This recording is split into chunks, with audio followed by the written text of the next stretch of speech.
अनाथ बेटा। रूपा और शेखर सरिता विहार में रहते हैं। वो अपनी जिंदगी में बेहद खुश होते हैं। दोनों का शौर्य नाम का एक बेटा भी होता है, जिस पर दोनों ही अपनी जान छिड़कते हैं। शेखर, अब तो आप शौर्य को अपनी गोद से नीचे उतार दीजिए, उसके सोने का टाइम हो रहा है। नहीं रूपा, इसे मेरे पास ही रहने दो प्लीज। मैं थोड़ी देर में इसे बिस्तर में सुला दूंगा। लेकिन कल सुबह आपकी ऑफिस में मीटिंग भी तो है ना, और इसके लिए आपको कल जल्दी भी तो निकलना होगा। जाइए, आप भी जाकर सो जाइए। क्या यार, अभी तो मेरी गोद में आया था मेरा बेटा और तुम उसे लेकर जा रही हो। बाद में कर लेना अपने बेटे से प्यार, अभी जाकर सो जाइए। रूपा शेखर से शौर्य को ले रही होती है कि तभी शौर्य रोने लगता है। शौर्य को रोता देखकर रूपा उसे फिर से शेखर को थमा देती है। आपका बेटा ना एक नंबर का नौटंकी है, बिल्कुल आप पर गया है वो। साफ बोलो ना, तुम्हें जलन होती है हम दोनों बाप बेटे का प्यार देखकर। पहले बड़ा तो होने दो तुम शौर्य को, फिर देखना वो सबसे ज्यादा मुझे ही प्यार करेगा। देखते हैं। ऐसे ही दिन बीतते चले जाते हैं और एक दिन कैंसर की बीमारी के चलते रूपा की मौत हो जाती है। अब शौर्य 3 साल का हो चुका होता है, जिसके कारण उसकी दादी शेखर पर दूसरी शादी का दबाव बनाने लगती है। शेखर, शौर्य अभी बहुत छोटा है और उसे इस समय एक माँ के प्यार की बहुत जरूरत है।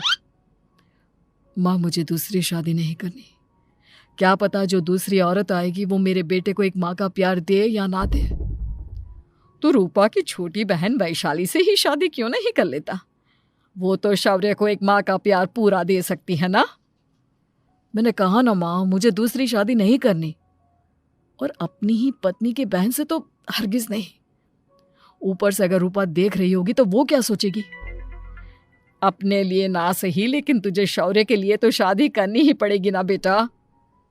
शेखर कुछ कहता उससे पहले ही अंजुमन उसे रूपा की कसम दे देती है, जिसके आगे मजबूर होकर शेखर शादी के लिए हामी भर देता है।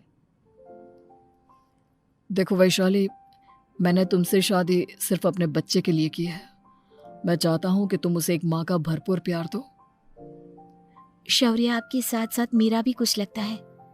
अगर आप मुझसे शादी नहीं भी करते तब भी मेरा प्यार शौर्य के लिए कभी कम या ज्यादा नहीं होता। शादी के कुछ दिनों बाद ही शेखर की माँ की भी मौत हो जाती है। वैशाली शौर्य को एक माँ से भी बढ़कर प्यार देती है। शौर्य को लेकर वैशाली का यूं निस्वार्थ प्यार देखकर शेखर को भी उससे प्यार हो जाता है और कुछ सालों बाद शेखर और वैशाली का भी लड़का हो जाता है। लेकिन इसके बाद वैशाली का शौर्य को लेकर बर्ताव बदलने लगता है। वैशाली, मैं देख रहा हूँ तुम आजकल शौर्य का जरा भी ध्यान नहीं रख रही हो। मुझे पता नहीं था कि आदित्य के होने के बाद तुम इतना बदल जाओगी। आदित्य मेरा अपना सगा खून है और शौर्य दीदी का, फिर मैं दोनों में अंतर कैसे नहीं करूं? माँ भले ही दोनों के अलग अलग है, लेकिन पिता तो एक है ना। अगर मुझे पहले पता होता कि तुम इतनी जल्दी बदल जाओगी तो मैं कभी तुमसे शादी ही नहीं करता। हाँ, तो किसने कहा था आपसे मुझसे शादी करने के लिए? मैं थोड़ी ना आई थी आपके पास, आपकी माँ ही आई थी मेरे घर आपका रिश्ता लेकर। वैशाली, मुझे तुमसे ऐसी उम्मीद नहीं थी। गुस्से में शेखर अपना पैर पटकता हुआ शौर्य को वहां से लेकर चला जाता है। पापा, मम्मा मुझसे प्यार क्यों नहीं करती? क्या मैं उनका सगा बेटा नहीं हूँ इसलिए मुझसे प्यार नहीं करती? मम्मा नहीं करती तो क्या हुआ बेटा, पापा तो करते हैं ना आपसे प्यार। कुछ दिनों के बाद, आज तुझे खाना पीना कुछ नहीं मिलेगा, चल चुपचाप से अपने रूम में जाकर सो जा। माँ, अब भाई को खाना क्यों नहीं दे रही हो? बेटा तू आराम से खाना खा, इस नालायक की चिंता मत कर। एक दिन खाना नहीं खाएगा तो मर नहीं जाएगा ये। अगर भैया नहीं खाएंगे तो मैं भी नहीं खाऊंगा। तू अपने भाई का भक्त क्यों बन रहा है? ये तेरा सौतेला भाई है, सगा नहीं जो तू लक्ष्मण बन रहा है। माँ, आपको इतना भी नहीं मालूम? श्री राम और लक्ष्मण सगे भाई नहीं थे। श्री राम माता कौशल्या और लक्ष्मण माता सुमित्रा की कोख से जन्मे थे। दोनों के सिर्फ पिता एक थे लेकिन माँ अलग थी। मुझे ज्यादा ज्ञान देने की जरूरत नहीं है, ये सतयुग और त्रेता युग नहीं है, समझे? आया बड़ा भाई का चमचा। इतना कहकर वैशाली वहां से चली जाती है। जिसके कुछ टाइम बाद शिखर वहां आता है और आदित्य उसे सारी बात बताता है। मुझे माफ कर दो शौर्य, तुम्हारी माँ के जाने के बाद मुझे दूसरी शादी का फैसला करना ही नहीं चाहिए था। अगर मैं दूसरी शादी नहीं करता तो शायद आज तुम्हारी ये हालत ना होती। नहीं पापा, अगर आप शादी नहीं करते तो मुझे आदित्य जैसा छोटा भाई कभी नहीं मिलता। थैंक यू मुझे इतना अच्छा भाई देने के लिए। तुम दोनों हमेशा ऐसे ही साथ रहना, फिर कोई भी तुम दोनों का कुछ नहीं बिगाड़ पाएगा। चलो मैं तुम दोनों को आइसक्रीम खिला कर लाता हूँ, बहुत भूख लग रही है ना। शिखर शौर्य और आदित्य को आइसक्रीम दिलाने लेकर जाता है। वो दोनों को पार्क में खड़ा करके आइसक्रीम लेने जा ही रहा होता है, तभी तेज रफ्तार से आती हुई एक गाड़ी उसे कुचल देती है और उसी पल शेखर की मौत हो जाती है, जिसके बाद शौर्य की जिंदगी नर्क से भी बदतर हो जाती है। सुन रहे चिरकुट, इस घर के किसी भी सामान को मेरी मर्जी के बगैर हाथ मत लगाना। इन सब पर अब तेरा कोई हक नहीं है, समझा? ठीक है माँ, मैं आपकी इजाजत के बगैर किसी चीज को हाथ नहीं लगाऊंगा। चल जाकर अब पूरे घर की सफाई कर। महज 7 साल का शौर्य वैशाली के कहने पर अपने नन्हे नन्हे हाथों से पूरे घर की सफाई करने लगता है। ऐसे ही दिन बीतने लगते हैं, लेकिन मासी से माँ बनी वैशाली को उस मासूम से बच्चे पर जरा भी तरस नहीं आता। क्यों शौर्य, ये घर में इतनी गंदगी कैसे हो रही है? ढंग से सफाई नहीं की है क्या तूने? माँ मैंने तो अच्छे से सफाई की थी, लेकिन आदित्य बार बार इधर उधर चलकर गंदा कर देता है। अच्छा, खुद से एक काम ढंग से नहीं होता और अपनी गलतियों का जिम्मेदार मेरे बेटे को ठहराता है। इतना कहकर वैशाली बांस का डंडा उठाकर शौर्य को जोर जोर से मारने लगती है।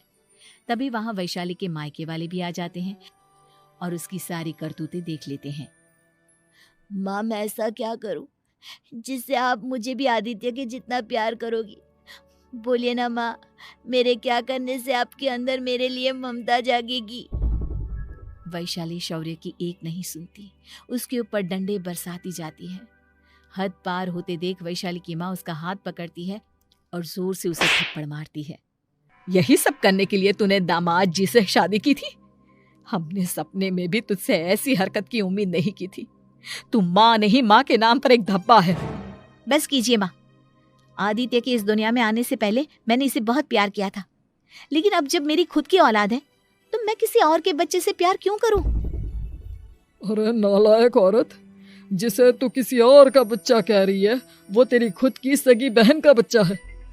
बहन है तो क्या हुआ, मेरे अपने बच्चे से बढ़कर तो नहीं हो सकता ना ये कभी। अगर यही बात थी तो तू हमें पहले बता देती, हम शौर्य को अपने साथ ले जाते। उसे इस तरह प्रताड़ित करने की क्या जरूरत थी? अगर आपको लेकर जाना है ना तो ले जाइए इसे, मैं नहीं रोकूंगी। नहीं माँ, मुझे कहीं नहीं जाना, मुझे आपके साथ ही रहना है। मैं तेरी कोई माँ बाबा नहीं हूँ, तेरी माँ मर चुकी है, समझा? अब निकल जा मेरे घर से। माँ अब बहुत गंदी हो, मुझे भी नहीं रहना आपके साथ, मैं भी भाई के साथ ही जाऊंगा। अरे तू क्यों जाएगा, तू तो मेरा सगा बेटा है, जाने दे इसे। हम यहाँ ऐश से रहेंगे, तुम्हारे पापा बहुत सारी जमीन जायदाद छोड़ गए हैं तुम्हारे लिए। नहीं माँ, मुझे भाई के साथ जाना है। आप अच्छी नहीं हो, आप बहुत बुरी हो, आप भाई को बहुत परेशान करती हो। देख वैशाली, तुझसे ज्यादा समझ तो इस मासूम बच्चे में है। ये तेरे बुरे कर्मों का ही नतीजा है जो आज तेरी सगी औलाद खुद से तुझे ठुकरा रही है। आदित्य, तुझे इस शौर्य ने भड़काया है ना मेरे खिलाफ? नहीं माँ, मुझे किसी ने भड़काया नहीं, पर मैं सब देखता हूँ, सब समझता हूँ। भाई बहुत अच्छा है, वो आपकी जैसा नहीं है। चलिए नानी।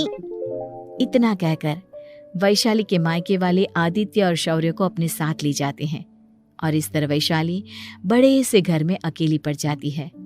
2 बेटों के होते हुए भी आज उसे माँ कहकर बुलाने वाला कोई नहीं होता।